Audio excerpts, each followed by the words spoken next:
Yeah, faith and trust, Chazanish. We're on page 10. Says on part 4. The Creator saw that the proper flow of life is impossible without contact between one person and another, and a world in which all people are deaf and mute is valueless, and unsubstantial primeval chaos would be better. So he made a machine that makes strange noises, a machine known to us as the mouth. He's looking at the body, and as I explained last week, that really we're looking at the argument of design to show that there's a God, what his argument is, if you just look at the simplest level, you're going to be able to develop that sort of faith. Rabbi Gutnicki had, when he was reading this, he had also an interesting way to look at it, which just shows you when you're reading it, it depends on which side of the fence you're coming from. I'm coming from the fence side of the fence, which is philosophy, Maimonides, that whole approach. What Rabbi Gutnicki understood this to be was a diatribe against Kabbalah, which I thought was interesting. Yes, because he was saying that if you remember at the beginning of the book, it's saying that you don't have to look for strange things, which he was saying, that's the way he learned it, was that was referring to those people who are looking into the Zohar and trying to find all the mystical secrets without understanding basics.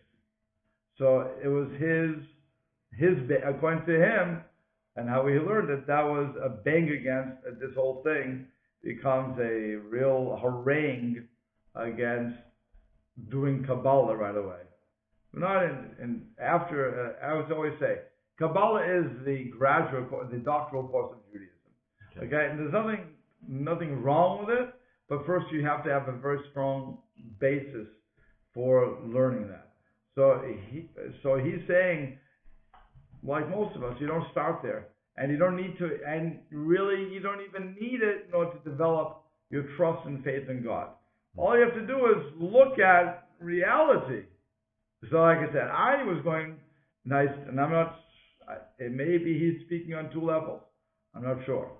I don't know enough about the Chazon Ish to know where he was going. When I first read it, and even when I'm reading it now, it still sounds like the argument of design that he's developing, but it could very well be that he's also coming up against that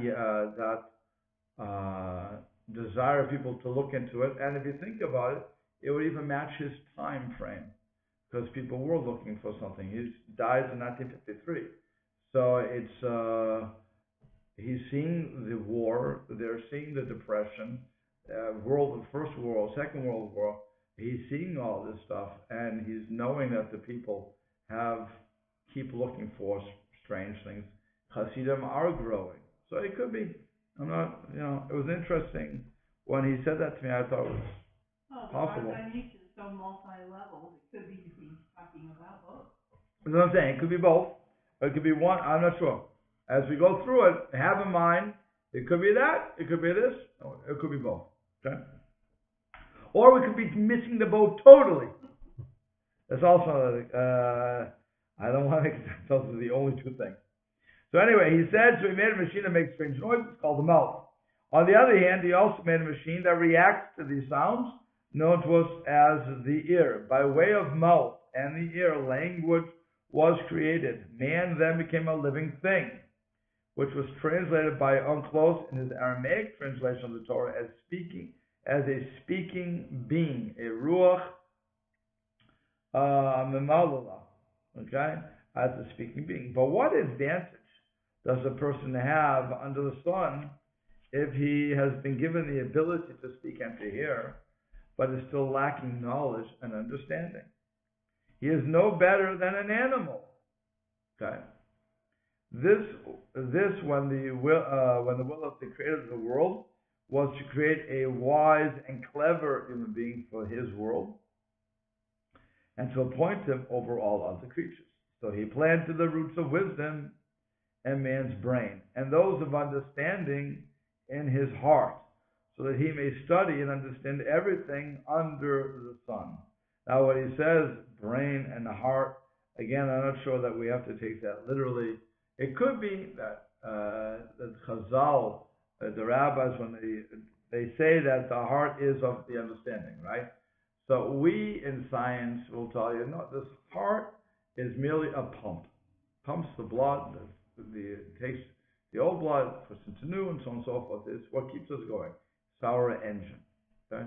Or whatever you would call it. But it's some of the engine. Okay? And so we would say that if you take that out, it doesn't, heart transplant, let's say a heart transplant, it doesn't mean you're going to lose your understanding. You still have understanding.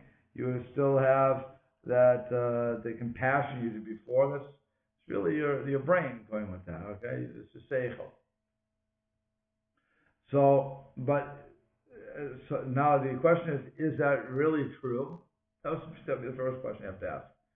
Because those who have, I don't know how many people have heart transplants, but the question is, are they affected by the new heart or not? Does the new heart do something to them, inner, and their brain just has to counter that? I don't know. There's no way to know that for sure. And I'm not saying that's what Chazon Ish is saying. I'm not even saying that's what the rabbis are saying. But that was, by the way, one of the reasons that some people had against heart transplants originally. That if I take it out, if I transplant, so I'm going to get somebody else's understanding, or it could be dealt my understanding, so on and so forth. So some of the rabbis were against it based upon that. They were outnumbered. But it's that process, that thought was out there. So when he's saying it, since he lived till 1953, I have to imagine that he saw the medical evidence and to know what's going on. I would have to say that he's probably speaking in the language of the Talmud more than being very, to take it so literally. I wouldn't take it literally that the heart is doing this. Okay? I personally wouldn't, but again, for those myriads of thousands and millions of people who listen to this tape, then I leave them to make their own decision, and whether or not he really meant literally that the heart is a place of understanding versus the brain. Okay. Yes. So he says, I lost my place. Whoever possesses. Oh, thank you. Whoever possesses a sharp and keen mind and can separate himself from the flow of material life, elevate his thoughts above all that exists in this world, and look from above on all the life of the lower world, will see the element of wisdom installed in a man created of worldly material as one of the most puzzling mysteries of all. His soul will be overcome by the desire to understand this mystery, but to no avail. Greater still is the wonder of the installation of the intellect, which is undefined in terms of bodily aspect and has no physical dimensions, no childhood or old age in a material body. When a person is an infant, his intellect is infantile as well. As he grows up, his intellect grows with him. Wondrous are the wisdom and sagacity, thank you, upon which the chosen of our creation, man, is founded. Okay, so that's he's bringing you along. Okay, so originally we had the body, now we have the brain, we had the mouth, we had the ears, now we have to have the brain, the heart, sense of understanding what's going on. He's saying, again, when it comes to the neshama, there's no way to quantify what a neshama is, period. We translate it as soul, but it's the spiritual essence that we're dealing with. It's beyond anything that we really can understand. Okay? That's what it is. And our intellect is growing with us. That's where we are. Okay. In addition, we can see an amazingly intricate and detailed plan which bears witness to the talent of its creator. That's why I was saying that it's the argument of design. Okay. Man lacks the power to study it properly and to give it due praise. Why do we lack the powers to study it properly? We can't see infinitely. We can't see the whole concept of the Shem. Correct. Since we can't see we can only see a small part of the picture. I would agree with you. Since we can't see the whole picture, we can only see one part of the picture. We have to figure out, extrapolate to what it is. Well, our extrapolation may be totally wrong.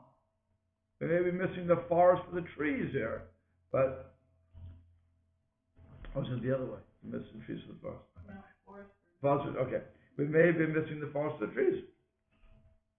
And that's something we always have to think about when we're seeing something that we think we understand. Just think about how many, what the political arena that we're in. We think that, it depends on who you listen to. If I listen to Fox News versus CNN, okay? If I'm just listening to CNN, I only have CNN's approach to it. If I listen to only Fox, I only get Fox's approach. If I listen to both Fox and CNN, then I have two approaches, and I know the truth somewhere is in the middle, if at all, in those two opinions.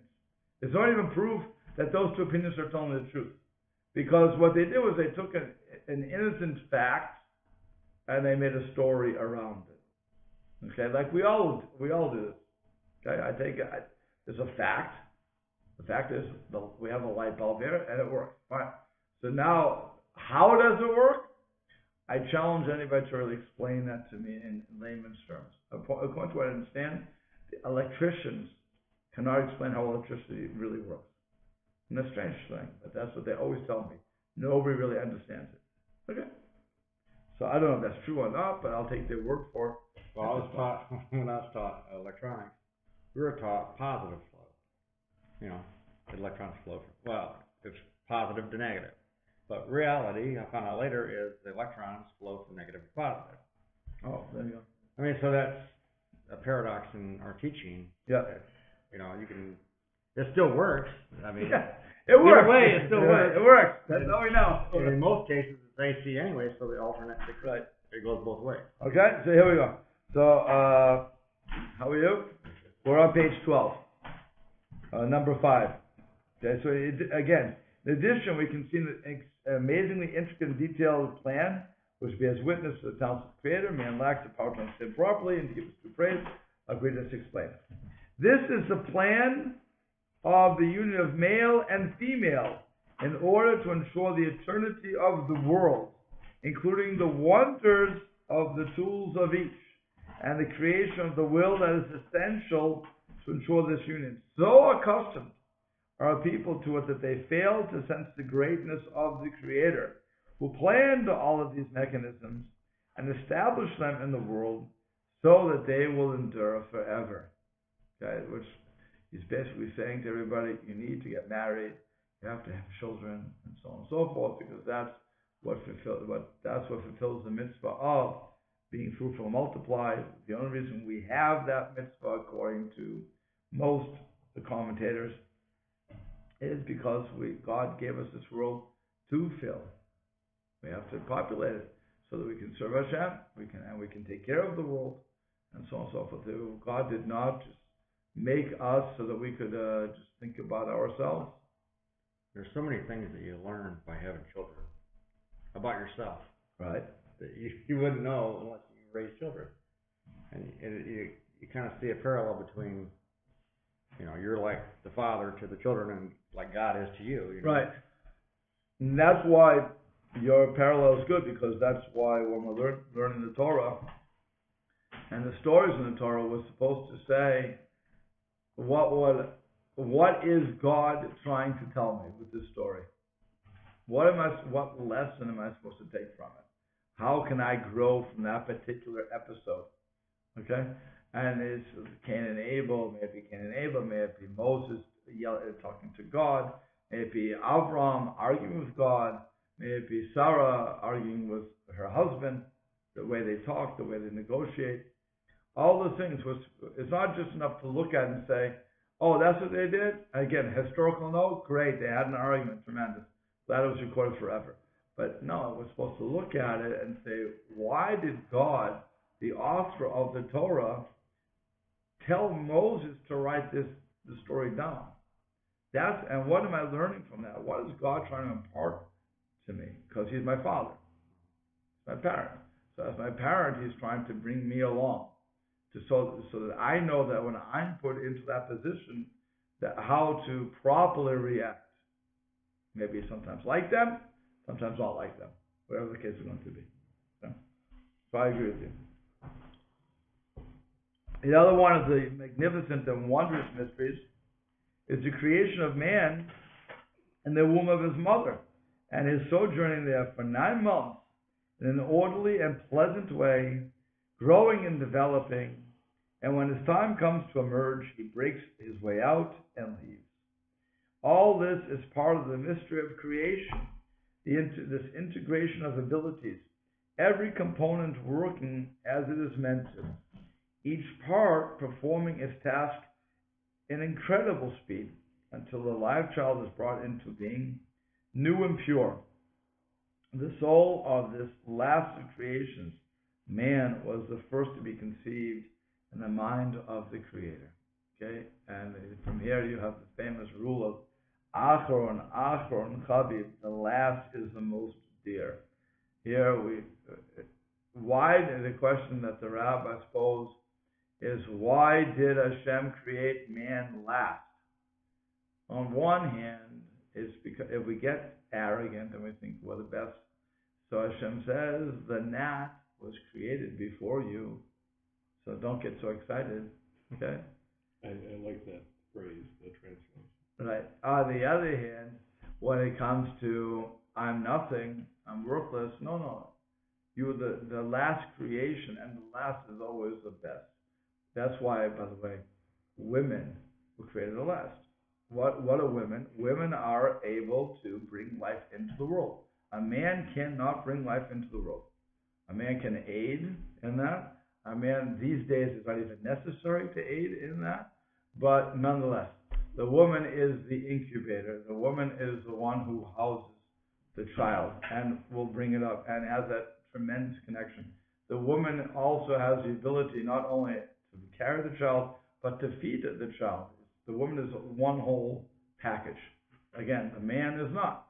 So the man is one step away from that sort of perfection that the woman is, and that's the. The interesting thing is that point was not brought to me by the rabbis, but rather at the University of Massachusetts by the women's libbers, who said, "How do we know we're better? Because God created us last." They somehow picked that up, and I was thinking, what an interesting thing that they chaparine. I don't know if women libbers, Gloria Steinem, really believes in God or not. I don't know, but if they do, and clearly they seem to at that point, they understood the foundation there, that the last creation is ultimately the best. Their statement is Adam was a rough draft. That was how they said it. Okay, I remember that. Adam was a rough draft. That's what a beautiful statement. Because, like I said, whether or not they got it, or for the right reasons, they hopped it. Okay. I got a funny true story. Go ahead. We're showing a picture of an old picture of me and the mom of my daughter. My daughter, and the mom said, "I was pregnant. You were in my belly at that time." And then, and you got bigger and you got bigger. You started kicking me and elbowing me and kicking me in the ribs. My daughter said, "Yeah, I had to get out so I could breathe." Something, like she's like 4 years old. She said that. Okay. That phrase, orderly and pleasant way. There you go. Okay. But it's so true, but also that when the time comes to emerge, baby's going to come. You don't have really a choice in that. Okay. That's why the old joke of, honey, my water broke. You don't have that. You don't have the least to say, can you hold on for a couple more hours, a day, whatever. I have to get to work. No. It's now. That's the end of it. Okay. So the baby's coming whether you like it or not. But that's what's going on here. Okay. So with this new creature, when this new creature emerges, his mother's breast, like I was saying, provide him with milk. The Creator also planted in the heart of a mother a wonderful desire to care for her child without tiring. And God knows that women need that because the baby needs to be fed every 2 hours, and that's only once they develop their ability to nurse properly. Otherwise, the baby can fall asleep while there, and you have to have an amazing amount of energy to keep going with that. Okay, the desire we call love, which the mother feels toward her offspring. In addition, the child was granted the instinct to suck from his mother's breast and enjoy the milk they provide. And it's also interesting that the milk is the right temperature. Think about that. Do you ever use a bottle when you're feeding your kids? From time to time. Okay, so if you have a bottle and you have to put it into now the microwave, okay, you have to get it to the right temperature. If it's a little too hot, the baby doesn't want it. A little too cold, the baby doesn't want it. The mother's breast is always the right temperature.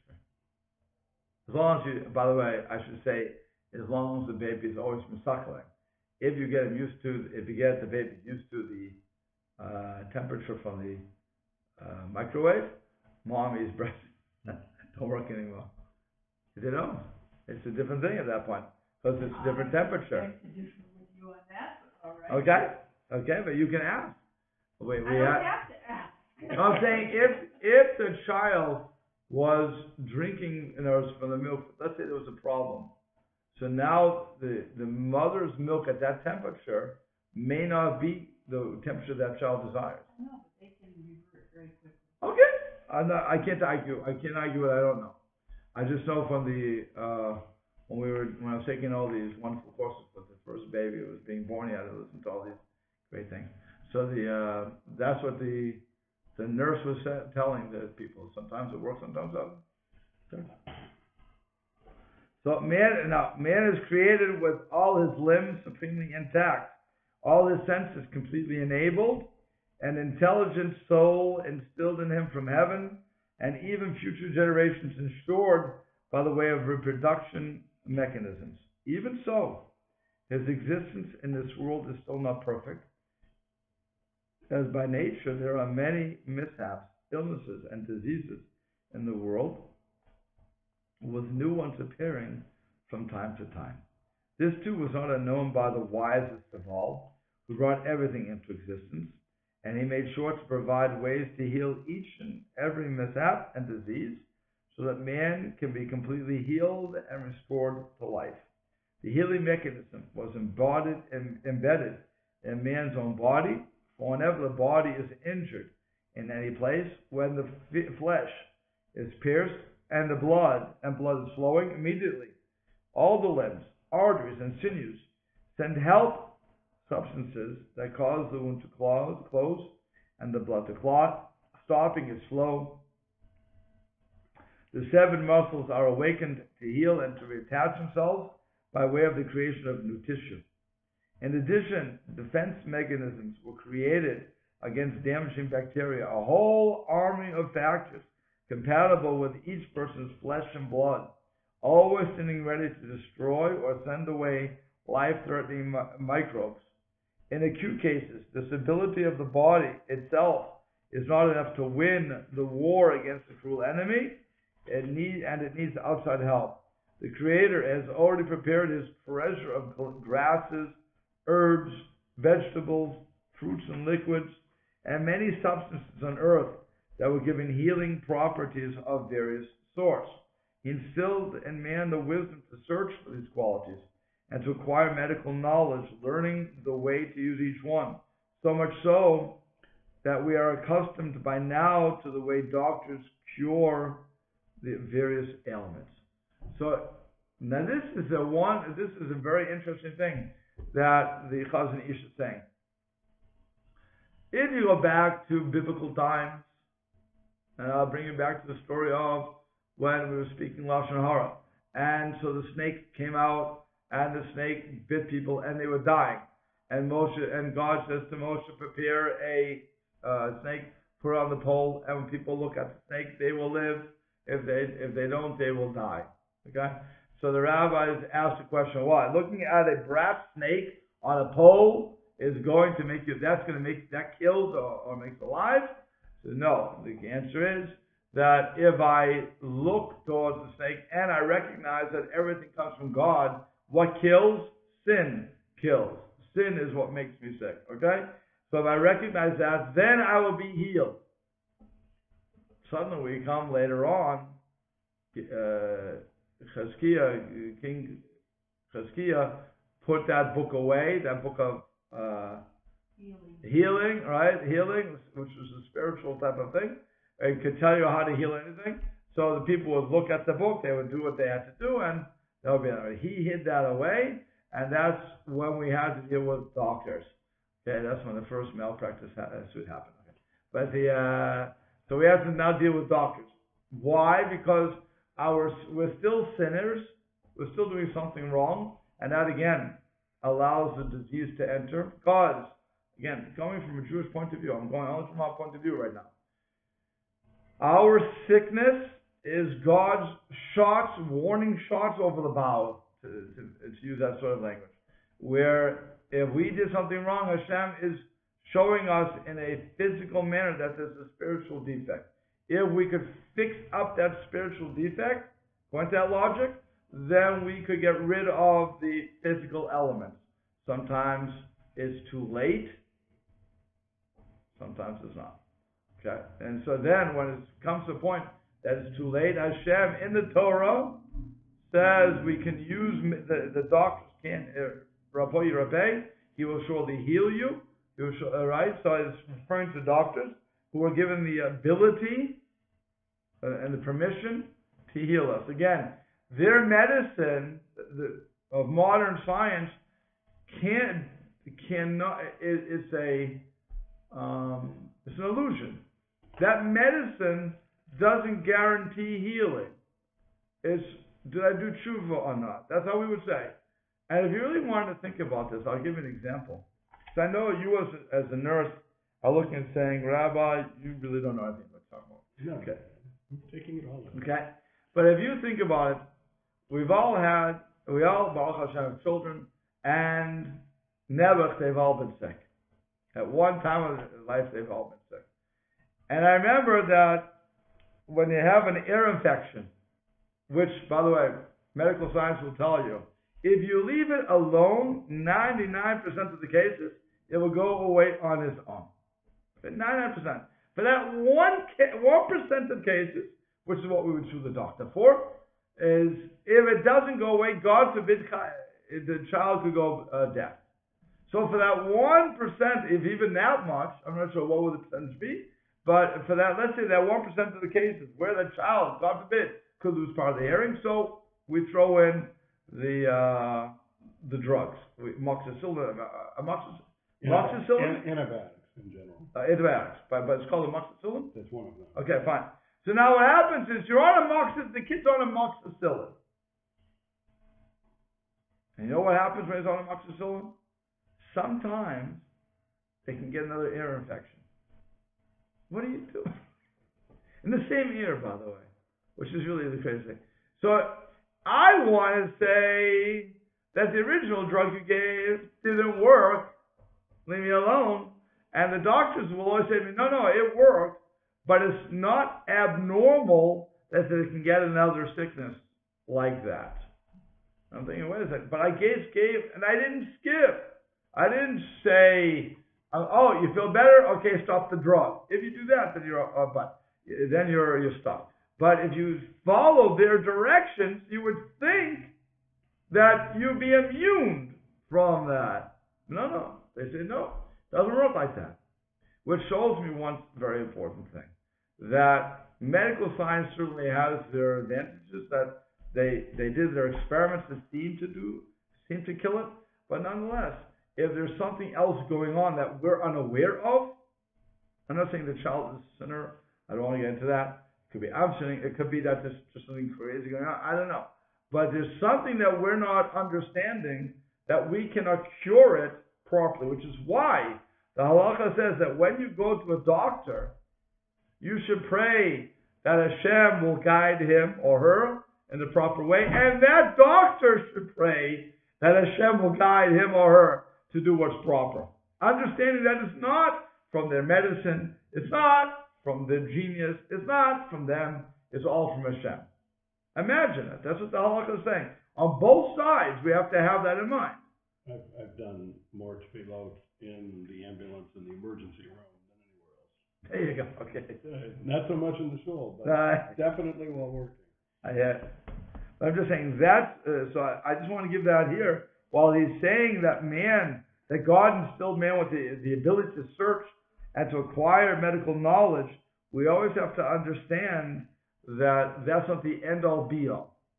That we have to still ask Hashem to guide this person's hand, to guide this person's brain, to figure out what's really going on, and not just give me drugs that will stop the initial pain, but to find the cause for it, and so that I can avoid it. And if it's going to be a spiritual thing, that's where the rabbis would come in. By the way, that's if the rabbis would do their job properly, then they would also say, let's understand what this disease is. And I don't think most people will do that, but because they'll be afraid. I think most rabbis, certainly today, are chicken when it comes to this. Because if I would say that this disease A, because of how it attacks the body, probably has this sort of, you're probably doing one A, B, or C. So you're going to look at me and say, yeah, sure, A, B, or C. What kind of charlatan are you? Nuts? Or they'd sue me. Either one. Okay? But really, if clergy, rabbis and the doctors would work in consonance, that's together, yes? Get this word? In consonance, then you potentially could have a very powerful team. What kind of doctor is Abraham Tversky? He's a psychiatrist. So he's an MD. Right. Okay. He must be a particularly good healer. I would hope he is. I would not go to him for an operation, but okay, he's a psychiatrist. It's a different But he would have, right, so he has a unique way of looking at things. There's no question about it. You can pick up any one of his books. There are not too many like him in terms of rabbis who are also physicians. He's the only one I'm aware of. Rabbi Teitz. You had Tzitz Eliezer. Okay. You have a whole bunch of people who were or are in the medical field, and I think even Rabbi, what's his name from First, they call him into many things. I'm not sure what his medical training is, but they say he, and also Reb Moshe, although again no medical training, but the doctors would come to him and explain what's being done, and so he could address situations. So again, if you can explain to these giants, if you can explain what the problem is to them and make them understand it, then they have a possibility of adjudicating properly of what you can do, what you should do, so on and so forth. Can you pull the plug? And those are the questions usually asked.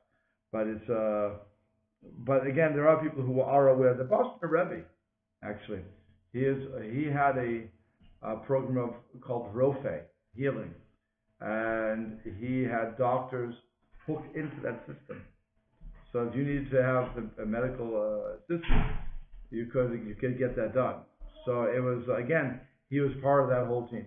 So again, all I'm saying is if the rabbis and the doctors work together, it's a very powerful team because you're going from both the spiritual and the physical realm, and you can do something with that. I did spend Potentially a summer working on an oncology unit. It was a combined medical, surgical, and oncology, and the team there incorporated clergy. They were not Jewish, but it was an interesting approach because it was their way of doing a holistic approach. Correct. Where did you say they did this? Goshen High. Goshen High. So in Moncton, New Brunswick, it was the same attitude. They wanted the clergy to be part of the medical. I was there. They wanted the clergy to be part of the medical team. Nowhere else in America did I ever run into that. Actually, nowhere in America. I shouldn't say nowhere else. That was Canada. So nowhere else did I ever run into that. That they had that sort of insight to say that we have to work together. I don't see that in America. I would think in large Jewish communities you'd have like a Jewish hospital that would have that. You would think. No, again, you do have that, but the this concept of within a hospital, you have doctors who will hold that, but the medical profession, I haven't seen much literature about this or speak in 2014, but when I was addressing this issue back in 2000 with people in the medical profession, they didn't really have the insight of Canadians. For all that we yell about a wonderful plan we have, the Canadians were a little bit ahead with that connection. And like I said, maybe America does have it, and the people I was talking to don't know about it. That's also a possibility. That was many years ago that I was working at that. Okay. So 15 years ago. Okay. So yeah. Again, I'm only going by what I know from the people I've dealt with. Right. So I'm hoping that it is more out there. To have one doctor who believes it is not a big deal. Right. To have everybody work together and for it not to be strange, that's a big deal. Okay, when you pulling this crew together to say we have a problem. Okay, and it should become acknowledged after a while, because if I have a strong faith, is going to be able to bring me through a lot of my my problems, and then if I can solve that, I can solve the medical condition. I was just surprised that in New York, with all the Jews there in certain areas, that there wouldn't be a Jewish hospital. There is a Jewish, it's called Maimonides, but I never worked in New York to know that. I was working the out of town places. So in the out of town places, we didn't have this. In New York, I'm guessing they have that. But again, they have Maimonides. They have a whole. I don't know if Maimonides is really a Jewish hospital. I know it's named after Maimonides, but it's. I'm not sure how Jews. I sense a practice opportunity here, though. Practice opportunity? Yes. Means I should go into that sort of profession. Drag you into it. There you go. Okay. So animals share their bodily construction with man, as well as their qualities, and other aspects in their material makeup, flesh and blood, sinews, bones, and tissues. They are living beings. They have senses like man, eat in a similar manner to human beings, have two genders, male and female. The difference between man and beast lies in the man's wisdom and ability to speak with each other. Okay?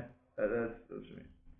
Animals serve man, such as the ox that bears the yoke, the donkey that is the beast of burden. They are also a source of food for man in the form of milk and eggs. Some provide wool for man's clothes, and some serve as food themselves. They were created in many forms and types, and their nutritional needs differ from type to type. Some do not benefit human beings, for instance, beasts of prey, snakes, vermin, and insects.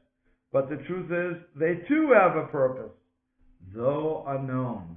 Now this is interesting, because if you look in Chumash, I believe it's Rashi, saying, why do we have these gnats and everything else? To torture us when we sin. So that was their purpose, to punish us, just to be a little bit of a torture. Okay. So, but I still don't have a good explanation. Because it is, it's unknown, right? Is there anyone that has an explanation about? I heard that the animals used to speak, and there may be what animals?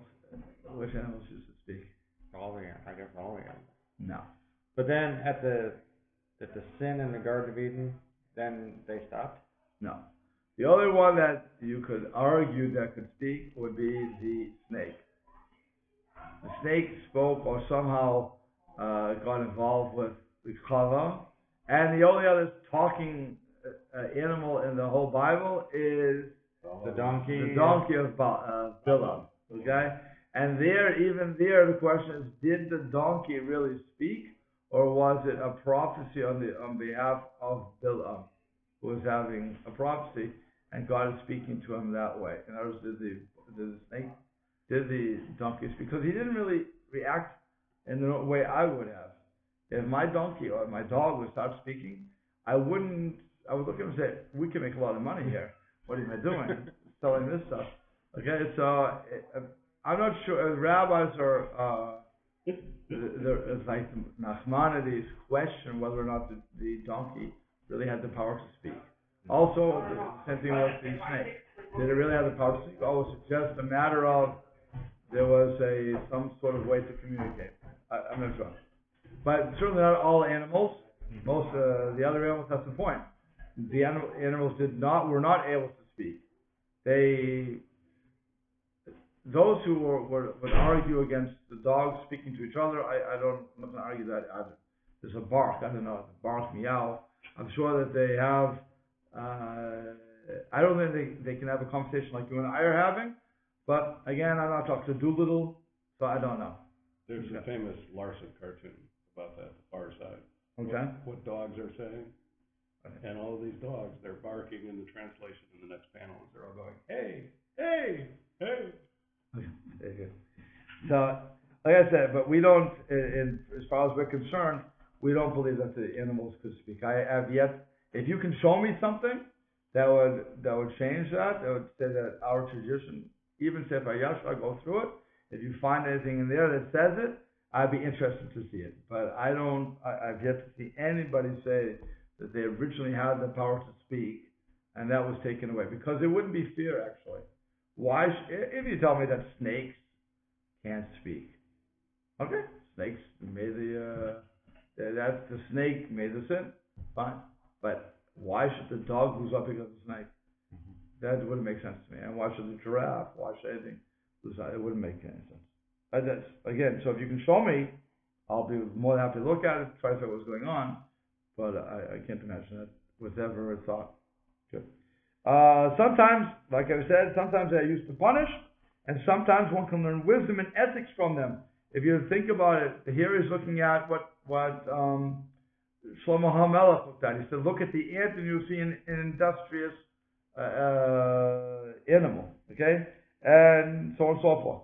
So we are already accustomed to their existence, and we feel that without them, the world would be lacking. I don't know how people feel about cockroaches. I don't think that they would feel it will be lacking. If you're living in New York, I don't think they'd be upset as the rats went away, but nonetheless, okay. The world would not be beautiful and complete without beasts of prey. The force of habit dulls the sense of excitement that one should have upon seeing any form of life, but one feels excited when presented with rare, unusual species, such as an elephant, a monkey, a mouse that is half earth. Now here's an interesting statement. In half earth, there's a Gemara in Chulin that says if one sees this mouse, which is part animal, part earth, so there's some say that was a creation at a type of animal at one time, but it no longer exists.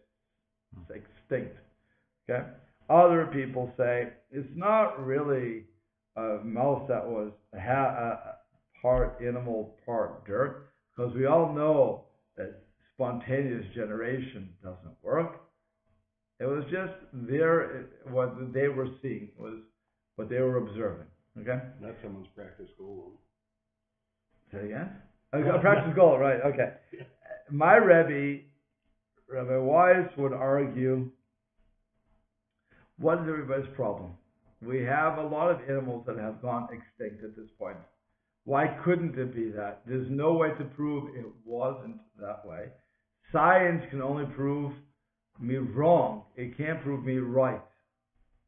So if you don't find any evidence for something, a lack of evidence, he would argue, he's still alive, let him live until 120 and help.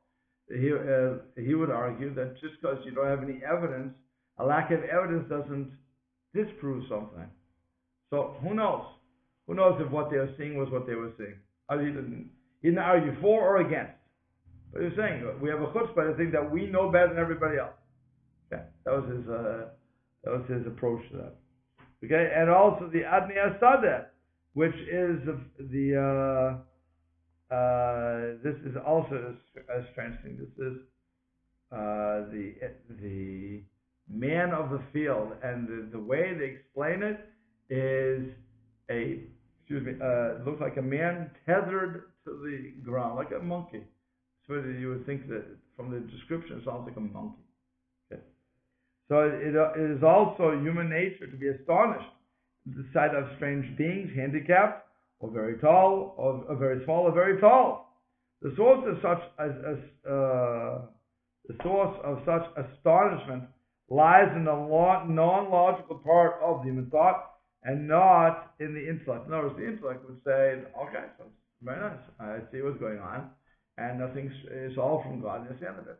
But it's when we're not used to it, that's the non-logical part, because we think, how is that? Look at that. That person is whatever, missing something, or is really tall, is Andre the Giant sort of guy, or this guy, whatever it's going to be.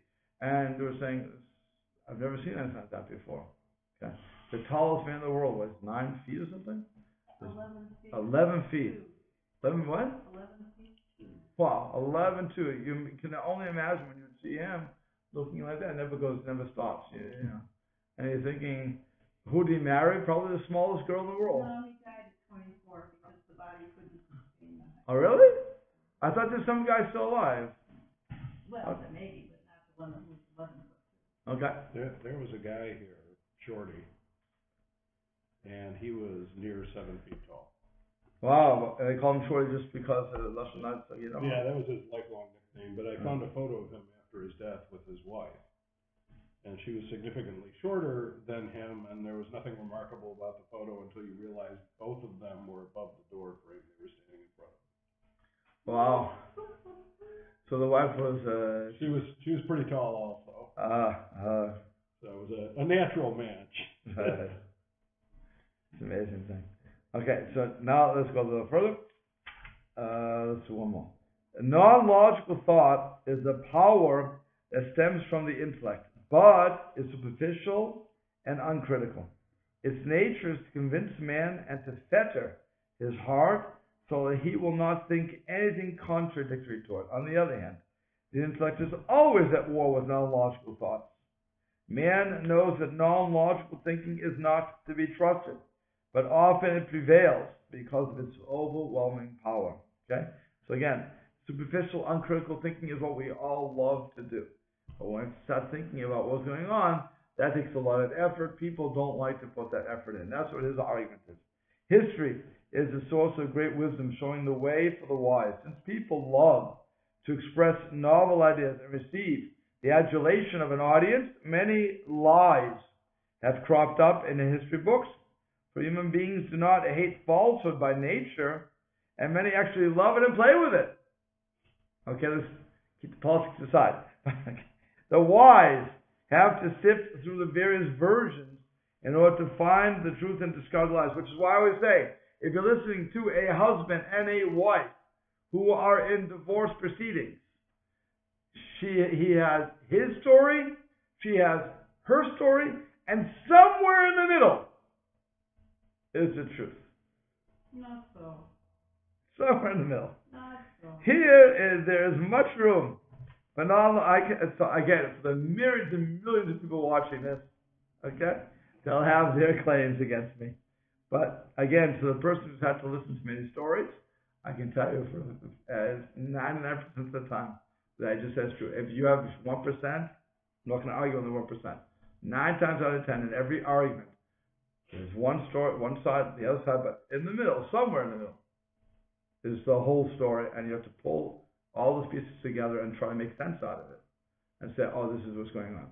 That's how, and that's why you always have the the mediator. He wants to get to the median, to the middle. He wants to understand what's going on, and you can't. One person can't always be wrong. The other person can't always be right. Not true. Okay. Again, I'm not going to go for the. I'm going for the majority of times. Okay, I'll give you that. You give me that. Yeah. Thank you. Here, right? The less clear-cut cases. Right. Here, there's much room for non-logical thinking. For the nature of non-logical thinking is to pass its verdict before the intellect has managed even to prepare the scales by which truth and falsehood can be weighed. The non-logical way of thinking decrees in an instant what must be true and what is false. Okay, we'll have to stop there. But that's giving you an idea as to how the Chazon Ish is looking at it. Logical thinking is, again, you have to go through the whole. You're looking at it in a deeper manner. You're trying to figure out what's really happening, as compared to the non-logical thinking, which is superficial. And I just come up with in 2 seconds what I'm thinking. That's normally going to be incorrect versus my logical thinking, which will normally be correct.